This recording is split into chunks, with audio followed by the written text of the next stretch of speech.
అందరికీ వందనాలు. మరి డబ్ల్యూడబ్ల్యూసీ వరల్డ్ కప్పు సెమీఫైనల్‌లో విజయం సాధించిన జెమిమా మరి ఇచ్చిన సాక్ష్యము, మరి తన ఆట తీరు విషయంలో స్పందించడానికి మేము ముందుకు వచ్చాను. మరి సెమీఫైనల్‌లో మరి తను ఆడిన ఆట చాలా అసాధారణమైనదే చెప్పవచ్చు. తను చెప్తున్న సాక్ష్యం ఏమిటంటే, నేను మరి గేమ్ ఆడడంలో కొంత కష్టంతో ముందుకు సాగినప్పటికీ నా శక్తి సరిపోలేదు. ఆ సమయంలో ప్రభు యొక్క వాక్యాలను నేను జ్ఞాపకం చేసుకున్నాను. ఊరికనే నిలిచో విజయాన్ని నీకు ఇస్తానన్న వాక్యము జ్ఞాపకం చేసుకొని, బలము పొందుకొని, నా శక్తికి మించిన ఆట నేను ఆడాను. ఇది ప్రభు ఇచ్చిన విజయమే అని తను పొందుకున్న ఆ సాక్ష్యాన్ని మరి లక్షల మంది ముందు, కోట్ల మంది ముందు తను పంచుకుంది. నిజమే, తన అనుభవాన్ని మరి దేవుడు ఇచ్చిన ఆ విజయాన్ని చెప్పడం అనేది చాలా అభినందనీయమైన, అభినందించాల్సిన విషయమే.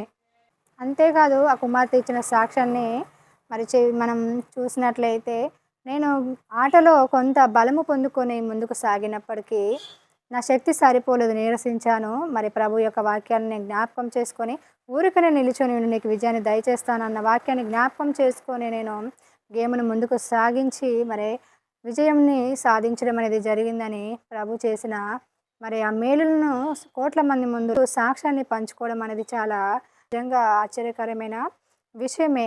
అంతేకాదు తను తల్లిదండ్రులు మరి విశ్వాసులని వారి భక్తి మార్గంలో పెంచి ఈ వాక్యము మరి దేవుణ్ణి మరి ఆ కుమార్తెకు పరిచయం చేసి మరి ఇంత గొప్ప విజయాన్ని పొందుకున్నప్పటికీ తను తగ్గించుకొని మరి దేవుణ్ణి హెచ్చించిన విధానం చాలా మరి గొప్పదనే చెప్పవచ్చు.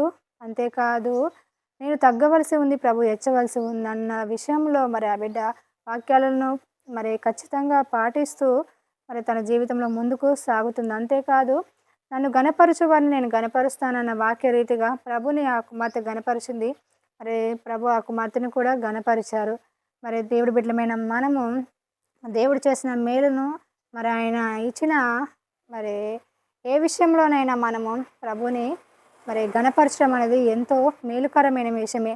మరి కుమార్తెను చూసి మరి మన జీవితంలో తగ్గింపుతనం ఉండడం అనేది, తగ్గింపుతనంతో బ్రతకడం అనేది, అది వాక్యము ఎప్పటికైనా ఆ వాక్యము ప్రభు మాటలు నిరర్థకము కావు. ఆ వాక్యాలను పట్టుకొని మనం ముందుకు వెళ్తే దానివల్ల మనకి మేలే జరుగుతుంది. ఏ వాక్యము నిరర్థకము కాదని మరి మన ప్రభు వాక్యాలు అనేవి ఈ కుమార్తె విషయంలో మరి మనము అక్షరాల నెరవేరడం అనేది చూస్తూ ఉన్నాం. మన జీవితంలో కూడా ఆయన వాక్యాలను ఖచ్చితంగా మనం నమ్మి పాటిస్తే అవి తప్పకుండా ఫలిస్తాయి.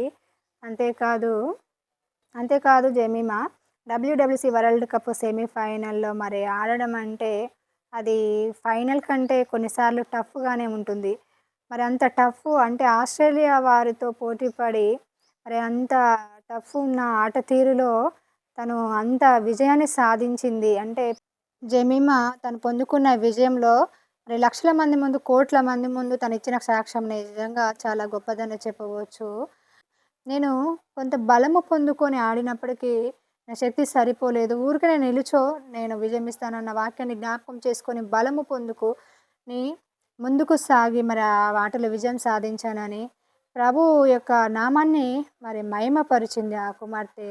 తన తన తల్లిదండ్రులు మరి విశ్వాసులు కావడం వలన ఆ కుమార్తెను విశ్వాసంలో పెంచడం, మరి ఏ స్థితిలోనైనా ప్రభువుకు ప్రథమ స్థానం ఇవ్వాలని నేర్పించిన విధానం చాలా గొప్పది. అంతేకాదు మన జీవిత ప్రయాణంలో మరి విజయం అనేది మరి హెచ్చింపు అనేది అది ప్రభు యొద్ద నుంచే రావాలి.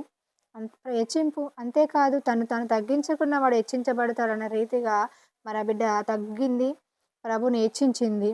మరి ప్రభు కూడా తను గణపరిచిన వారిని తను గణపరుస్తానన్న రీతిగా ప్రభువుని ఆ కుమార్తె గణపరిచింది. ఆ కుమార్తెను దేవుడు విజయపదంలో నడిపించి గణపరిచారు. నిజంగా మరి ఈ విషయము మరి సాక్ష్యం అంతమంది ముందు పంచుకోవడం చాలా గొప్ప విషయం అనే చెప్పవచ్చు. అంతేకాదు జెమిమా ఇంకా మరి తన జీవితంలో విజయపదంలో నడవాలని, ఇంకా ముందు ఎంతో ఉన్నతమైన భవిష్యత్తును పొందుకోవాలని మనం ఆశిద్దాము.